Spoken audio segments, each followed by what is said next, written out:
questions to factorize, question 1 and question 2. So we will take them one by one. So let's start with the first question. First question is x cube minus 2x square y plus 3xy square minus 6y cube.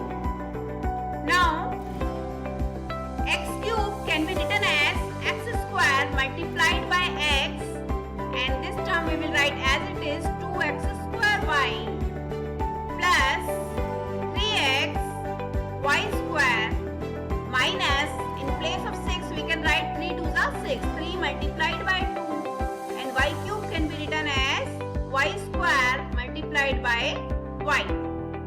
Now from these two terms we can see that x square is common in both. So we will take it out, we will write it here, put the bracket. So here we left with x minus, here we left with 2y. Now put the sign of plus. Now from these two terms we can see that 3 is common in both and y square is also common. So we will take it outside. We will write 3y square, put the bracket. Here we left with x minus, here we left with 2y, right? 2y. Now from these two we will take x minus 2y common. We will write it here, x minus 2y, put the bracket.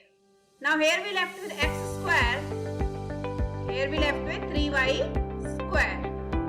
So these will be the factors of given expression. Now let's start with the second question. Second question is 6ab minus b square, 6ab minus b square plus 12ac plus 12ac minus 2bc. Now let's solve this. Now here first we can rearrange the terms given here. So we can write after 6ab we can write 12ac, then we can write minus b square and then minus 2bc. Now from these two terms it is 6 and it is 12. 6 2s are 12. So we can take 6a common. Now write 6a here, and here we left with only b, and here we left with 2. 6 2s are 12, 2, and a also we have taken common, so we left with c. And here from these two terms we will take minus b common, because b square is nothing but it is b multiplied by b. So we will take minus b common, and here we left with